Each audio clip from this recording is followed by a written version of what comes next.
Ya, kegiatannya pertama konsolidasi, Hmm. ada beberapa unit, Ya. kemudian kita ya nanya setiap unit ini apa yang masih bisa dijual, apa yang masih bisa produksi, apa yang masih Hmm. bisa dipastikan salesnya, apa yang Hmm. benar-benar berhenti. Hmm. Kemudian saya bertanya berapa punya saldo tabungan, kemudian Hmm. berapa gaji 1 bulan di unit ini, berapa bulan kira-kira bisa bertahan. Kurang lebih nanyanya seperti itu. Kemudian kapan bisa recover. Oh, Jadi memang ada dua bab kelihatannya Mas Ipo, ya, kita sebagai pengusaha ya. dan kita masing-masing juga mungkin sebagai karyawan. Ada juga Hmm. saudara-saudara kita juga kan yang ada di keluarga prasejahtera. Nah, saya rasa Oh, ketiga grup ini atau ya ketiga kelompok ini harus bekerja sama saat ini dan harus hmm. memiliki satu strategi yang bagus lah. Ya. Kalau menurut Bang Syafi'i sih kita sebagai pengusaha sekarang ini adalah saatnya untuk dalam tanda petik berinfak kepada karyawan kita, terutama yang sudah memiliki dedikasi tinggi, yang sudah mengupayakan berjuang kepada kita. Mas Ipo juga kan punya Ya. karyawan. Ya. Yang ada yang masih bisa dijual, ada yang masih bisa working from home, tapi juga kadang-kadang ada yang nggak bisa sama sekali jualan. Misalnya Ya. seperti misalnya unit travel, haji dan Ya. umroh. Masya Nggak Allah itu bisa. sudah nggak bisa gerak sama sekali. Ya. Dari mulai akhir Februari Hmm. dibatalkan, umroh ada 1 pesawat, Masya Allah. Terus Maret nggak ada, April nggak ada, Mei juga katanya nggak ada, Ramadan juga nggak ada, Juni, Juli, Ya. Ya. Agustus mungkin sampai September itu. Jadi sekitar Masya Masya Allah Allah. hampir 8 bulan, 7 bulan setengah. Jadi Hmm. ketika akan jualan juga umrohnya belum jelas kapan, haji juga kemungkinan besar ini tidak jadi tahun ini. Ya.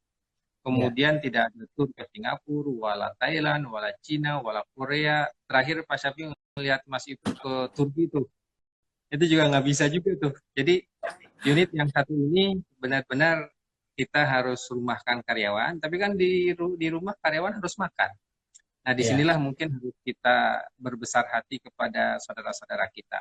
Ada teman-teman yang tetap memberikan secara penuh, ada yang dikurangi transportasi dan uang makannya, tapi juga Ya. mungkin ada beberapa teman kita yang terpaksa hanya bisa memberikan 75% atau 50%.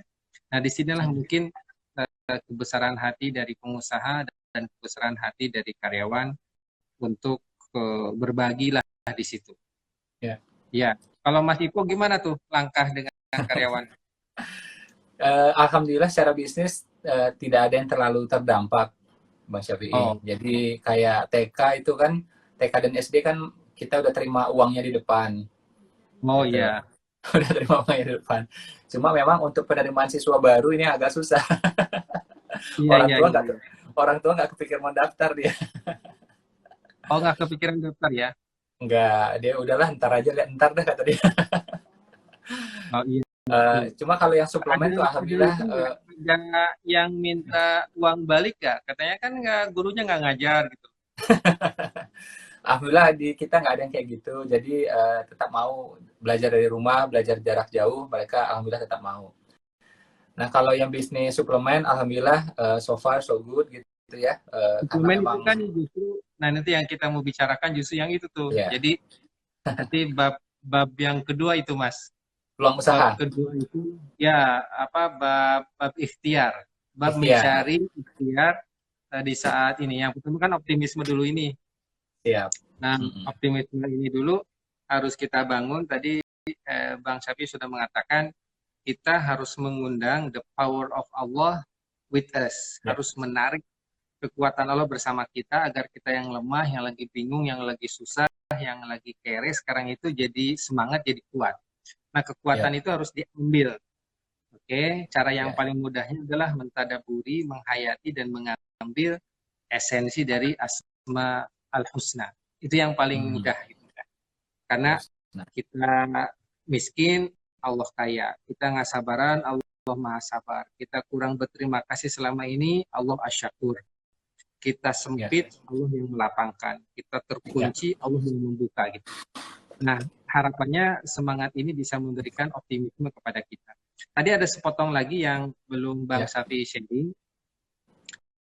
Teman-teman yang sekarang lagi susah, lagi di PHK, lagi tidak ada job, yang kerja harian tidak ada objek, jangan berkecil hati. Kenapa coba? Tadi Ya. Bang Safi menyebut surat An-Nahl ayat 78. Wallahu akhrajakum min butuni ummahatikum la ta'lamuna syai'a. Wa ja'alalakumus sam'a wal absar wal afidah la'alakum tashkurun. Dan Ya. ingatlah ketika kalian lahir dari rahim ibu kalian, la ta'lamuna syai'a, nggak tahu apapun.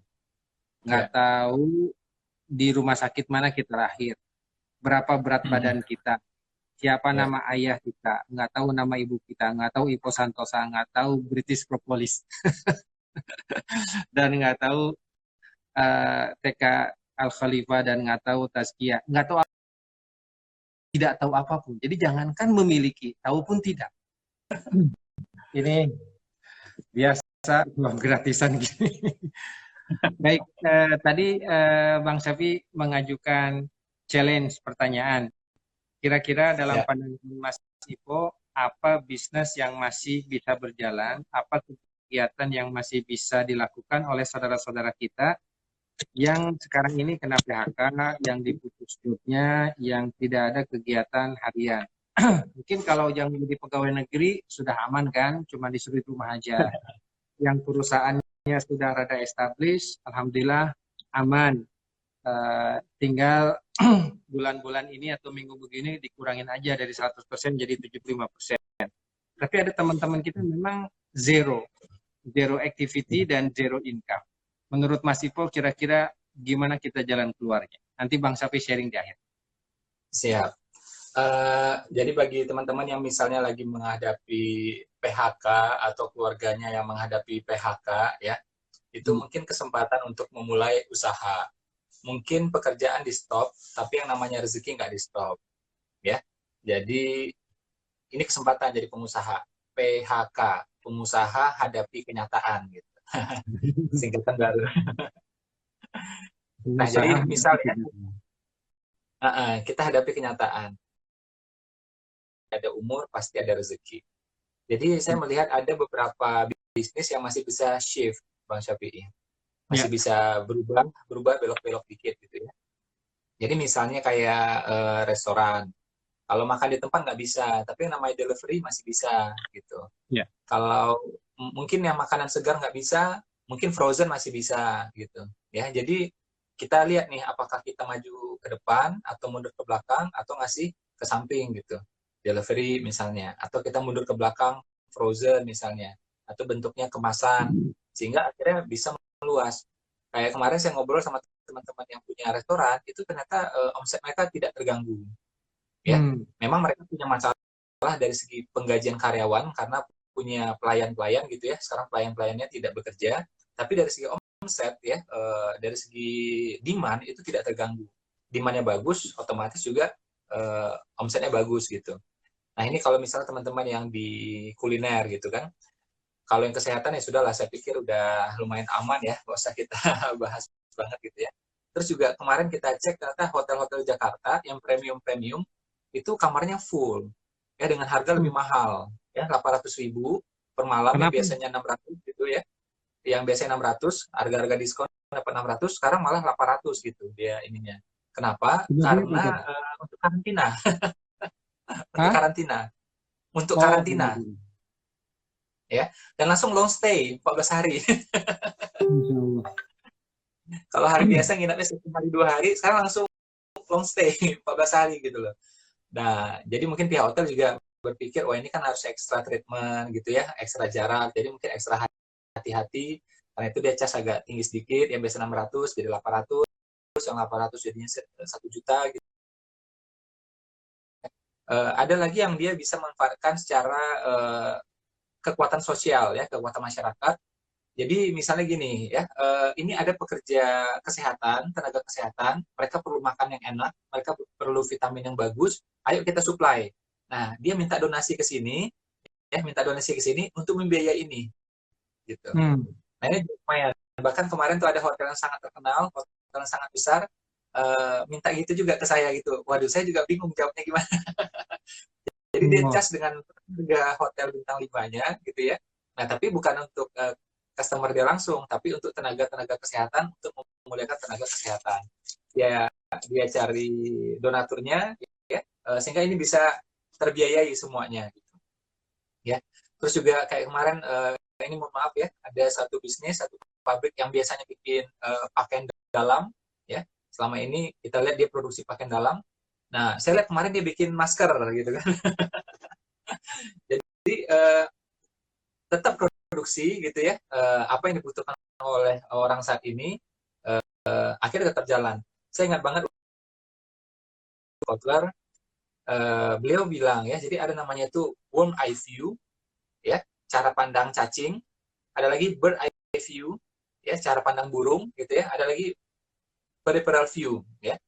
Nah, cara pandang burung kita udah tahu tuh, jadi meluas gitu ya. Nah, ini cara pandangnya CEO, cara pandangnya direktur, cara pandangnya mungkin juga komisaris ya. Jadi meluas cara pandangnya. Apa yang terjadi ke depan ini gitu ya, termasuk juga unit-unit apa yang bisa diberdayakan, apalagi peluang baru ya, bagaimana hubungan dengan pemerintah, hubungan dengan masyarakat, dengan media. Ini ber-eye view. Termasuk juga faktor changes yang masuk gitu ya dari kalau kita lihat teorinya dari Michael Porter gitu ya. Nah, ini ber-eye view. Tapi ada lagi yang cara pandang itu worm eye view, cara pandang cacing. Cacing itu dia cuma lihat apa ada di depan dia. Ada jalan, ada jalan, ada jalan, udah itu aja. Ya dia tidak berpikirnya 1 meter lagi, 2 meter lagi, enggak. Jadi apa yang ada di depan dia gali aja sudah. Nah, sama juga mungkin teman-teman yang mungkin ya saat ini lagi buntu, lagi bingung, ya sudah jual aja apa yang ada, apa yang mungkin. Selagi itu legal, halal, jual aja. Teman jual masker, kita jual masker gitu. Teman kita supply hand sanitizer, udah kita jual juga. Atau ada yang suplemen, kita jual juga gitu. Nah, ini yang worm eye view. Jadi apa yang ada di depan mata, udah langsung jual. Selagi itu legal, halal, jual gitu. Ya. Nah, jadi kita harus bisa menempatkan diri kapan worm eye view, kapan juga bird eye view. Kayak misalnya hari ini Bang Syafi'i. Jadi kan saya melihat juga sebenarnya saya nggak pengen IG Live ini, saya nggak pengen sebenarnya. Tapi begitu kemarin Instagram saya balik, kan sempat dihack 3 minggu kemarin Bang Syafi'i. Insya Allah. Instagram saya. Hampir 1 bulan malah. Saya janji waktu itu, saya bersumpah kalau ini Instagram saya balik, saya akan gunakan untuk sesuatu yang jauh lebih bermanfaat dan lebih bijak lagi. Jadi saya tidak mau buang-buang waktu di Instagram, saya tidak mau buang-buang waktu di sosial media yang lain, ya. Dan saya hanya mau kasih manfaat. Makanya setiap hari ini saya bikin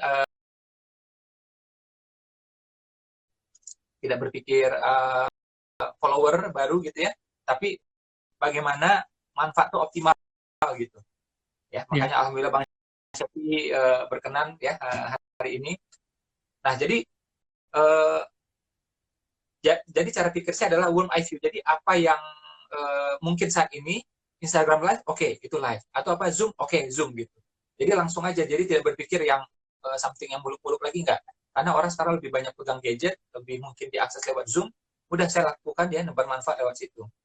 Ya, jadi menurut saya Bang Syafi'i untuk keadaan seperti ini, bagi teman-teman yang mungkin ya, Bang Syafi'i itu kemarin saya ngisi di sebuah BUMN, itu memang mereka panik beneran ya, sampai hampir nangis mereka cerita. BUMN pun panik. Ya. BUMN pun panik. Iya, karyawannya maksudnya gini, mereka tetap bekerja, karena memang ini tanggung jawab umat. Terus mereka ini terjun ke masyarakat, jadi ngeri banget gitu. Jadi mereka tetap bekerja dan masuk ke level bawah gitu kan, bergerak di bawah gitu.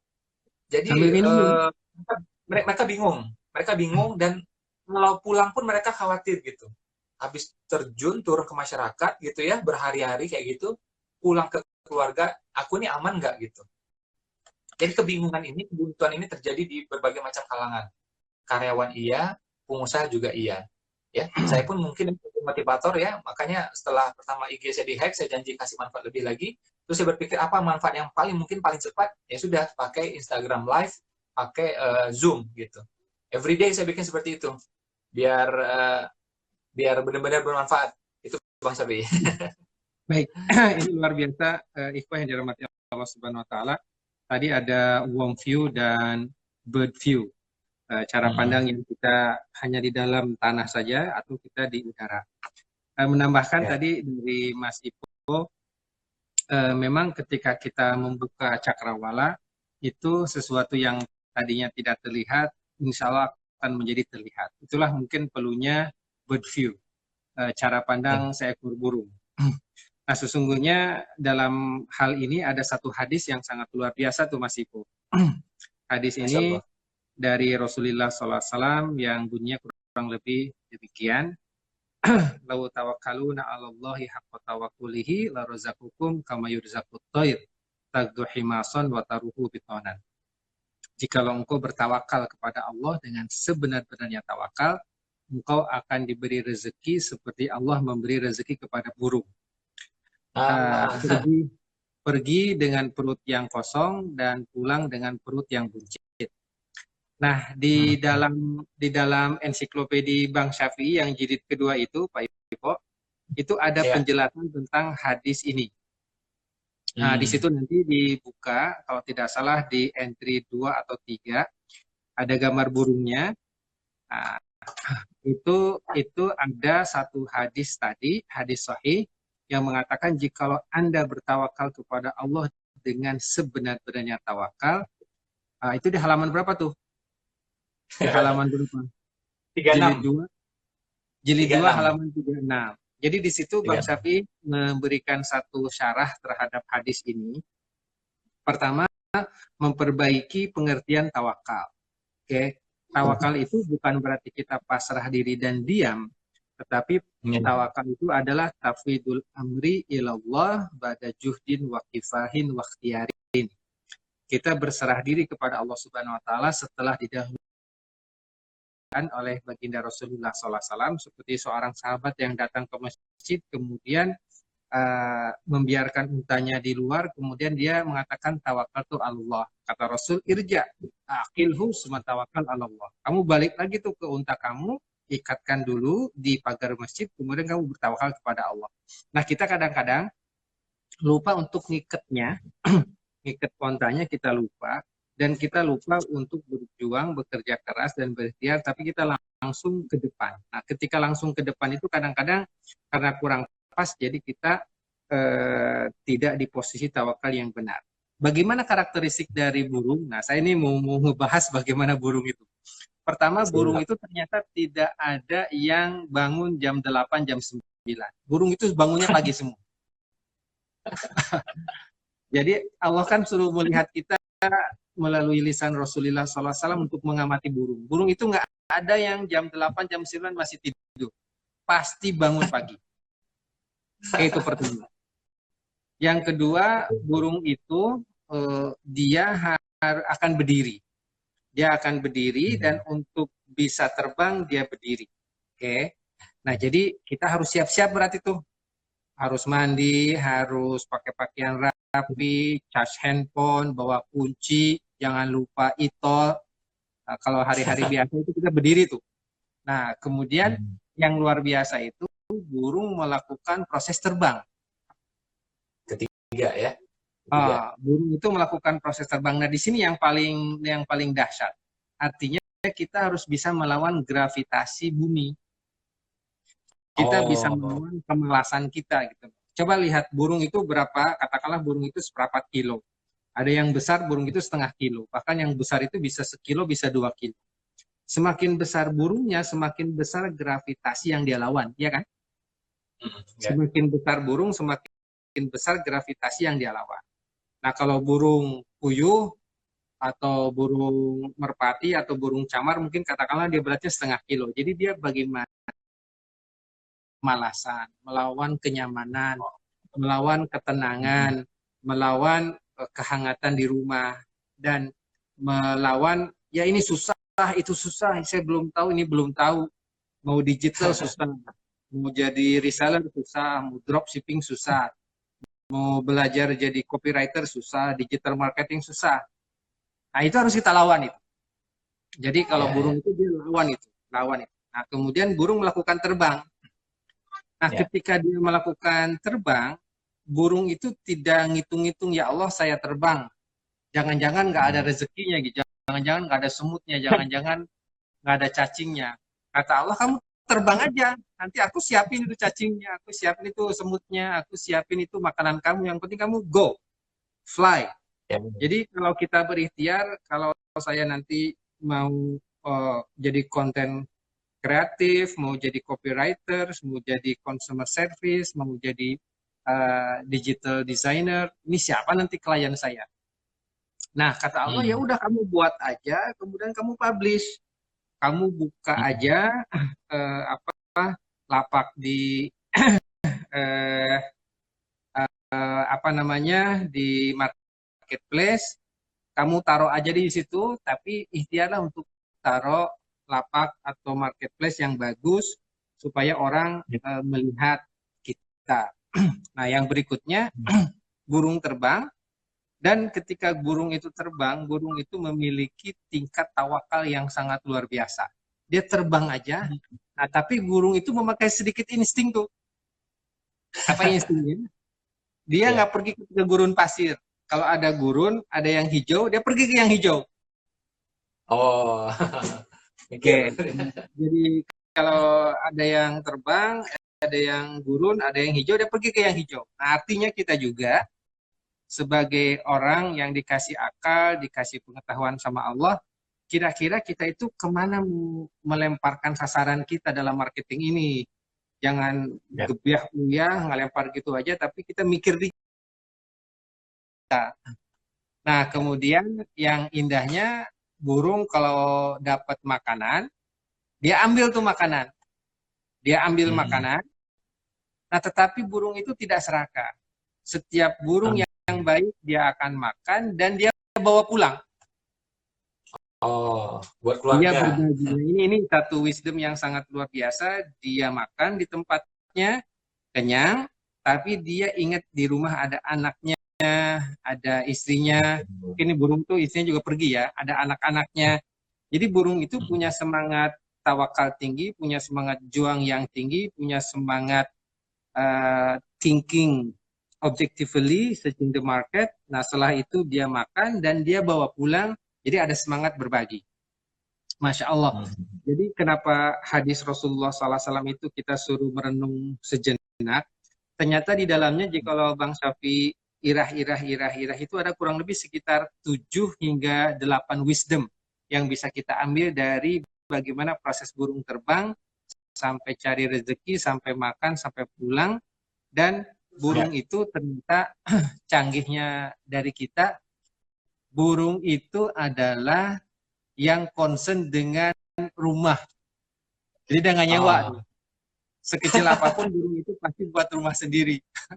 Artinya, walaupun itu kecil, nggak apa-apa kita nyicil BTN, kita nyicil apa namanya rumah kita. Nah berarti harus ada yang kita korbankan itu. Kalau komunikasi ya kita sederhana aja, gadgetnya makan di luar kita kurangin. Tujuannya apa? Supaya cukup untuk DP BTN, supaya cukup untuk rumah KPR kita. Nah itu dari ya, burung ya. tuh. Jadi burung ketika terbang energinya kan habis tuh untuk bawa batang tuh. Tetapi dia tidak habiskan, dia pulang bawa makanan, kadang-kadang bawa batang kering. Kemudian dengan itu dia coba hitung kalau satu rumah burung itu berapa ribu batang itu dibangun. Ya, ya, Kira-kira ya. kira-kira menghabiskannya itu berapa lama itu? Karena kan itu anaknya, kalau anaknya 4 berarti kan harus cukup tuh untuk anaknya 4. Nah itu Masya Masya Allah. Allah kalau kita pelajarin itu satu yang luar biasa. Nah disinilah mungkin optimisme sama ikhtiar itu harus berjalan Ya, dan harus seiring. Itu ada yang saya mungkin hal yang lain Mas Ipo, di samping tadi filosofi ya, warm eye view sama bird view. ya, Tadi Mas Ipo sudah mengatakan dari bisnis makanan itu masih bisa bertahan. Bisnis ya, kesehatan sudah pasti.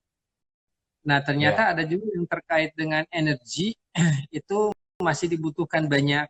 jualan gas misalnya kan, gas itu kan tidak akan pernah putus itu ya. Justru saya Ya. melihat semakin lama lockdown, semakin banyak konsumsi gas yang dibutuhkan. Nah, berarti kalau Ya. kita jualan gas 3 kiloan, itu juga masih bisa banyak. Nah, sekarang kalau kita jualan tambahannya, eh, untuk yang pendidikan juga, kalau teman-teman itu ada ilmu dalam mengajar pakai video, kan banyak tuh. Misalnya kita bisa menawarkan Ya. les Online. privat online, terutama kepada anak-anak SD, SMP, SMA, banyak yang nggak bisa matematika, kurang Hmm. paham di fisika, kurang paham di kimia, atau juga yang kurang paham dalam bahasa Inggris. Ini adalah satu Ya. kesempatan untuk mengajari adik-adik kita, dan itu kalau privat itu kan one on one. Nah, banyak orang Ya. tua yang siap tuh bayar, ya. Saya rasa anak-anak Bayang. di Mas Ipo sama di TK Taskia dan SD Taskia juga tuh banyak tuh yang siap untuk menerima, karena gurunya kan satu, murid kan 40, guru satu, murid 25, nggak bisa satu persatu itu. Oke, ini Ya, ya. juga bisa menjadi satu income juga buat guru-guru kita.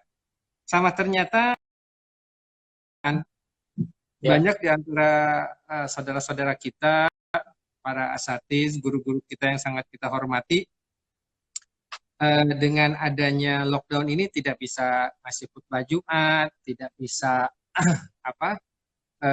berdakwah, otomatis income-nya juga kurang. Nah, mereka juga ada yang jadi nyambi juga, jadi guru juga begitu. Nah, ini sangat-sangat terasa sekali. Nah, mungkin Ya. di sisi pendidikan, sesungguhnya sekaranglah saat para asatiz ini untuk mengemas paketnya dengan lebih bagus lagi, kemudian menyampaikannya dengan lebih terstruktur. Kan kalau beberapa waktu yang lalu mungkin kita ceramah, apa aja ada dalam benak kita, kita sampaikan. Dan pendengar Ya. yang nerima aja gitu loh. Mau cerita tentang tauhid, tauhid, mau cerita tentang motivasi-motivasi, tentang azab kubur, tentang hikmah puasa, tentang Idul Fitri, silaturahim, kadang-kadang acak adut gitu topiknya. Nah, mungkin sekarang Ya. saatnya bagi para guru ini, para asatiz, untuk menstrukturkan materinya sehingga Ya. lebih terstruktur. Nah, saya yakin jika ini lebih terstruktur itu bisa disampaikan. Dan ternyata Mas Ipo dalam bidang pendidikan ini dan dalam bidang pencerahan motivasi ini, dengan lockdown ini semakin banyak permintaan untuk webinar atau untuk online tausiah di luar negeri. Iya, betul. Nah, ini Betul, juga betul, betul. satu peluang sesungguhnya untuk para asatiz dan orang-orang yang memiliki keilmuan dalam bidang tertentu. Mm-mm. Itu ternyata semakin banyak yang minta ceramah, minta tausiah di luar negeri tuh. Nah, Iya. ini juga kalau kemarin satu hari mungkin hanya bisa ngisi di 2 tempat, sekarang kan bisa di 5 tempat, tinggal pindah-pindah aja. Masya Allah. Saya Yang juga. berikutnya, oke, ini pamungkas dari Bang Safi sebelum nanti ke Mas Ipo lagi. Yang Siap. bisa dioptimalkan oleh teman-teman juga menjadi reseller dan dropshipper ya. Ya. Ya, kalau dropshipper seperti kita ketahui, kita punya tempat di marketplace, kemudian kita sampaikan kita menjual ini.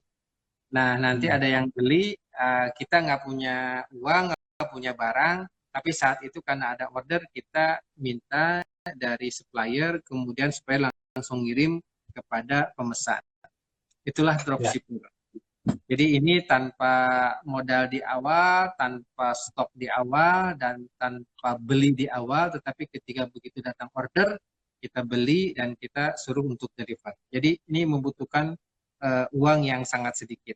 Nah, kalau kita sudah lebih banyak, mungkin kita bisa menjadi reseller. Kita beli dahulu, apakah dikemas lagi, apakah dibumbuin lagi, apakah dikasih stiker kita, kemudian baru kalau ada yang membeli kita kirim. Untuk reseller berarti membutuhkan modal lebih banyak. Mungkin yang Ya. dropshipper itu sekarang saatnya, makanya teman-teman yang nonton ini, it is the time to go for digital. Sekaranglah saatnya kita belajar digital. Jadi mau tidak mau kita itu dengan corona itu dipaksa untuk belajar. Saya yakin jika apapun nih ya, kalau kita baca tiap hari 2 jam, tiap hari kita baca 3 jam, selama banyak lagi kita tambah 3 minggu, tapi setiap hari kita baca hal itu 2 jam, 3 jam. Nah, satu minggu, 2 minggu kita sudah tahu bagaimana cara untuk buka akun, bagaimana cara untuk buka lapak di marketplace, bagaimana cara menaruh itu. Nah, insya Allah lama daripada kita pakai chat nggak keruan, daripada ngupdate status ngupdate lagi setiap jam, lebih baik kita membuka tempat, kemudian yang paling mudah itu kita tanya kepada teman kita yang sudah jalan gitu. Gimana sih kamu digital itu, ajarin saya dong, gimana kamu caranya naruh foto yang bagus, gimana sih kamu caranya ini. Nah, daripada kita sembang kanan sembang kiri, ini kan banyak sesungguhnya waktu yang kita miliki, pada sholat subuh kosong, duha kosong, jam 10-an juga kosong, pada zuhur juga kosong, pada asar juga kosong, maghrib dan isya kosong, pada isya juga kosong. Nah, waktu yang kosong ini kita pakai untuk go digital.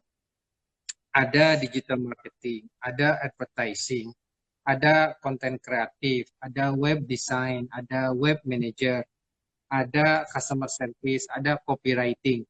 Itu mungkin masih baru, nah, terpaksa kita harus belajar.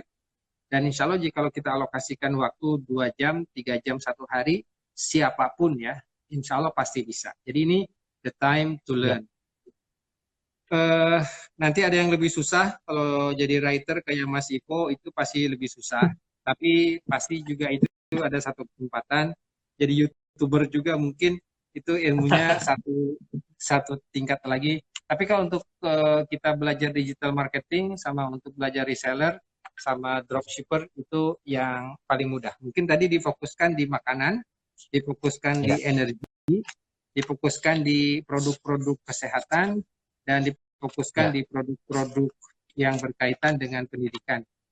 Nah, yang paling banyak juga, Masya Allah ini, kalau produk-produk yang berkaitan dengan imunitas, dengan kesehatan, bahkan dengan kecantikan, sekarang itu lagi rame tuh. Mungkin propolisnya Mas Ipo sekarang ini lagi rame-ramenya nih. Yang berkaitan dengan ginger, dengan jahe, kurkuma, Masya Allah, madu, kemudian Masya Allah yang ripang-ripang itu ternyata sekarang itu jadi rame banget karena orang pakainya untuk imunitas gitu lah. Nah, kalau ada teman saya itu kemarin dia buat dalam kemasan-kemasan, ada satu kemasan 25.000, ada yang 20.000, ada yang 30.000, ada yang 50.000. Nah, ini khasiatnya ini dia foto kemudian dia jual. Masya Allah itu kebanjiran order juga.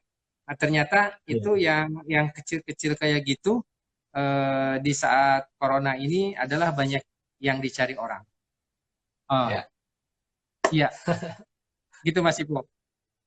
Siap, benar banget ya. Jadi bukan berarti rezeki itu tertutup sama sekali, bukan ya. Jadi ibaratnya awan, kalau sebelah tuh lagi gelap, tempat lain sebenarnya lagi terang. Nggak mungkin semuanya gelap. Yang mungkin satu ketutup, pintu lain kebuka kok sebenarnya.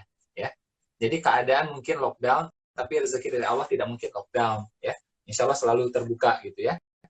Dan seperti yang disampaikan Bang Syifri di awal tadi, kita ini lemah, kita ini doif, makanya kita mendekati yang maha kuat, yang maha kaya.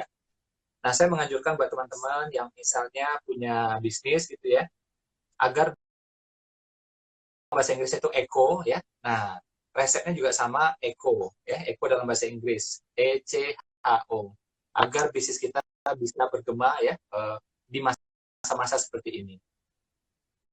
E-nya itu kita mau nggak mau harus lebih efisien ya. Saya ternyata sekarang itu orang nggak masuk kantor ya, nggak ngantor gitu ya, tapi alhamdulillah banyak hal bisa diselesaikan juga semuanya ya, dari segi pengiriman barang, foto-foto barang ya, iklan, semuanya itu alhamdulillah bisa jalan gitu ya, lebih efisien, kemudian lebih kreatif ya, memang harus lebih kreatif gitu ya, kalau nggak habis ini bagaimana caranya ya bisnis bisa jalan, tapi orang nggak ketemu nih, gimana caranya coba kan? Kantor nggak boleh, ya. Andai kata ada produksi pun juga mesti dijarakin, gitu kan? Nah, kalau berdekatan kan itu berbahaya, jadi dijarakin dulu gitu, social distance gitu. Nah, jadi mesti lebih kreatif kitanya. Terus juga cara menjual ya, kita nggak bisa pakai toko dulu, nggak bisa pakai outlet dulu misalnya. Ya sudah, kita coba iklan di Instagram, kita coba iklan di Facebook gitu. Atau kita mau dorong dari marketplace juga silakan. Ya, atau misalnya belajar WhatsApp marketing itu juga sangat-sangat bagus ya. Teman-teman nanti bisa belajar WhatsApp marketing itu sama Mister Go ya, itu juga bagus. Lebih efisien, lebih kreatif, dan H-nya adalah health concern. Jadi produk-produk kita mungkin tidak terkait dengan kesehatan, tapi harus memperhatikan kesehatan. Kalau enggak, orang nggak mau. Gitu. Potong rambut misalnya. Kalau kita misalnya pakaian ya seperti APD gitu ya, tertutup ya, seperti APD ya, bukan APD beneran gitu ya, tertutup gitu ya. Terus kita pakai sarung tangan, kita pakai masker, pakai goggle gitu. Nah, mungkin orang mau menerima jasa kita. Kita datang ke rumah-rumah gitu. Karena apa? Kita memperhatikan faktor kesehatan. Kitanya kreatif dan kita memperhatikan faktor kesehatan. Maka ya orang nggak mau terima. Tapi kalau kita bisa memastikan ya ini barang aman, sehat ya sampai di rumah kita, ada kemasannya, nanti kemasannya ibu bisa semprot atau siram gitu ya. Nah, ini artinya memperhatikan faktor kesehatan. Aman, orang mau ya. Terus yang terakhir seperti yang disampaikan oleh Bang Syafi'i, digital ya. Di sini saya menyebut sebagai online. Ya, eco, efisien, kreatif, health concern, dan online. Nah, kalau eco ini dipegang, ya, 4 ini dipegang, insya Allah bisnis kita akan tetap bergema. Ya, walaupun pandemi, tetap bergema. Ya, tapi kalau 4 ini dilanggar, coba dilanggar. Coba dilanggar, itu bisa tumbang beneran kita. Ya, jadi saya pikir ini adalah masa-masa pengusaha itu diayak, ya, ditempa, diuji. Tapi namanya ujian, begitu selesai ujian, insya Allah kita akan naik kelas. Dan dari dulu sampai sekarang, tantangan tidak mungkin semakin mudah. Ya, di mana-mana tantangan selalu semakin naik gitu ya. Jadi kitanya harus mempersiapkan diri. Kalau namanya pengusaha, hal kayak ginian itu sebenarnya harusnya nggak terlalu kaget. Ya, kayak Bang Syafi'i ini saya lihat itu dari awal tadi kan sampai sekarang tuh senyum-senyum aja ketawa aja. Padahal saya tahu satu sektornya ya, kena itu. Antara senyum dengan hutang itu beda-beda dikit itu. Tadi kan Mas Ivo sudah mengatakan PHK, pengusaha harus kerja ya apa? Hadapi keadaan. Oh, pengusaha harus hadapi keadaan. Oke, baik. Ya, ada satu tips lagi mungkin ini bagi teman-teman. Ya. Kan dalam mengelola keuangan ini, Ya. kita harus pandai-pandai. Harus pandai-pandai bagaimana di saat-saat yang berat ini sebelum kita sampai kepada bisa jualan, sebelum bisa sampai kepada jadi dropshipper, sebelum bisa jadi reselling, sebelum bisa kita cari upaya-upaya di online. Ini kan sekarang kita punya tabungan nih, gaji yang kemarin-kemarin. Nah, mungkin ada satu tips yang bisa diambil oleh rekan-rekan semua. Bunyinya gini, jika tidak bisa menambah income, jangan menambah pengeluaran. Jika tidak bisa menambah income, jangan menambah pengeluaran atau biaya. Nah, sekarang kan income nggak bisa nambah. Tapi pastikan biaya dapur, biaya telepon, biaya entertainment, biaya lain-lain itu jangan nambah. Nah, oleh karena itu kita ini harus ketat sekarang ini. Katakanlah kita punya tabungan berapa juta gitu. Nah, bagaimana yang berapa juta ini? Apakah kita punya tabungan 10 juta atau 15 juta atau berapa juta pun atau bisa puluhan, bisa ratusan, bisa hanya beberapa ratus ribu, bisa hanya beberapa juta, itu kita letakkan dalam kertas, kemudian kita taruh itu angka itu, saya 20 juta. Kita mulai cicil itu dari mulai kebutuhan dapur, kebutuhan pulsa, transportasi, kebutuhan makanan, minuman, ini kita buat satu persatu. Dan itu tertulis. Dibuat tertulis sehingga ada skala prioritas. Berarti kan makan di luar, kita kurangin. Mohon maaf ini, dari sisi kita ini ada yang dari sisi jualan, ada juga dari sisi internal. Kalau dari sisi jualan kita harus agresif. Tapi kalau seandainya kita ngukur untuk diri sendiri, ya terpaksa kita harus banyak masak sendiri. Berarti mengulangi beli-beli. Oke. Biarlah kalau kita punya produk dibeli oleh orang yang mungkin income-nya lebih besar dari kita. Alhamdulillah, itulah qudratullah di pasar. Ada yang punya income lebih besar dari kita, dia mampu untuk membeli. Nah, tapi kalau kita tidak mampu untuk membeli, jangan kita terlalu banyak beli makanan jadi. Kita makan masak sendiri itu akan pasti lebih hemat. Nah, kemudian kita taruh nanti, misalnya kita, katakanlah kita punya 10 juta, tabungan 10 juta. Tabungan 10 juta ini bagaimana biar bisa dihemat, cukup enggak kita makan 3 juta 1 bulan. Oke, kalau bisa dihemat lagi bisa enggak 2,5 juta. Nah, apa yang harus nggak keluar, Mama, mohon maaf jangan beli make up dulu ya. Papa, mohon maaf jangan beli baju dulu ya. Ini jangan ganti handphone dulu. Kemudian dihemat-hemat, ketemulah angka 2,5 juta. Nah, berarti dengan ini kita bisa bertahan 4 bulan. Karena kalau kita boros, kita hanya bisa bertahan dengan 10 juta ini, hanya bisa bertahan 2 bulan. Yes. Oke, nah jadi kita harus ketat tuangkan dalam cari kertas ini apa yang menjadi doruriyat, yang urgent banget. Apa yang jadi tahsiniyat, yang komplementari, apa yang namanya kertas. Nah, tips yang berikutnya, kalau bisa memang kita tambahkan dengan puasa Daud. Sekarang mau Ramadan ini. Alhamdulillah nih kalau Ramadan ini harusnya konsumsi kita tuh berkurang. Tapi kebanyakan Indonesia itu kalau Ramadan itu konsumsi bertambah.